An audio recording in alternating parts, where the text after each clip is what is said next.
Brièvement, Monsieur Lequillet, moi je crois qu'il est très important à ce stade, puisque c'est une des premières fois, je crois, que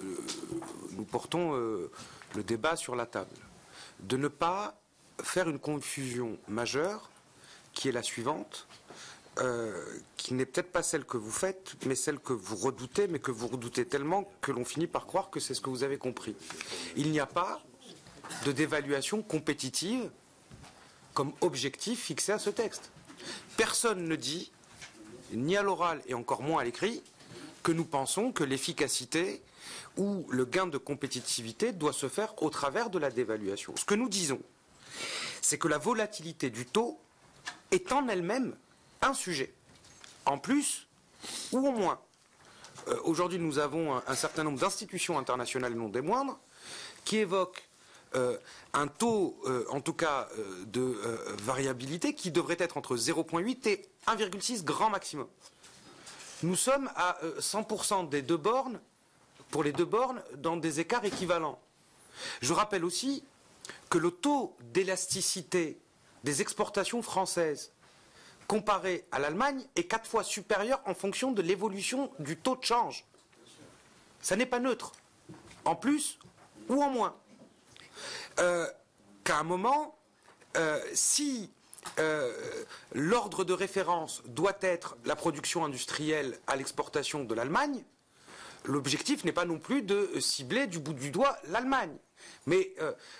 comme vous le disiez justement, vous savez toutes les procédures qui existent, notamment sur les questions européennes, en Allemagne du fait des institutions, où il est nécessaire à chaque fois de passer devant le Parlement. Eh bien, disons que après que le 27 avril 2005, le 17 mai 2006, et puis lors de la dernière élection présidentielle, pour ce qui concerne Nicolas Sarkozy, et il y a quelques semaines, comme l'a rappelé Monsieur Karesh, après que ces deux hommes-là, président de la République, tour à tour, ont porté cette exigence d'avoir de la politique dans la politique de change, eh bien, qu'il est de notre rôle, nous,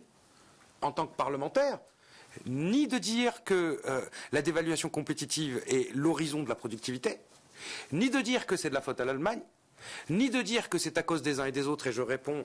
à notre collègue Guittet en disant que ce que nous avons enlevé du texte, c'était les considérants qui considéraient que le Conseil n'avait pas à se défausser de ses responsabilités et que nous n'avions pas dans ce texte à cibler la Commission comme nous le faisions dans la version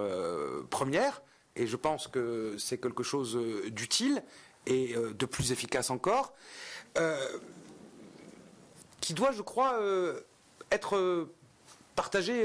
par tous. Alors, je terminerai juste sur le quatrième point. Le quatrième point, il était plus ou moins présent lors de la première présentation. Moi, je pense qu'on peut, tout en préservant les positions de chacun, si jamais cela doit amener au changement de la position des uns ou des autres, on ne pourra pas le retenir, c'est de dire que, in fine, après les 3 points, nous souhaiterions que le Conseil puisse fixer un débat à l'ordre du jour sur quel peut être le bon taux de change. Puisque aujourd'hui, à travers l'ensemble du monde, à travers l'ensemble des institutions, on considère que la volatilité de ce taux de change est négative, elle est nocive et elle nécessite une maîtrise. Alors, s'il y a des désaccords sur ce quatrième point, vu que c'est la deuxième fois qu'on revient, on ne le mettra pas. Mais si tout le monde est d'accord, sachant que moi j'y suis favorable, j'en serais heureux, ça musclerait en effet le texte et ça lui donnerait une perspective qui me semble efficace, y compris à l'extérieur de ces enceintes. Je vous remercie. Merci de ces explications.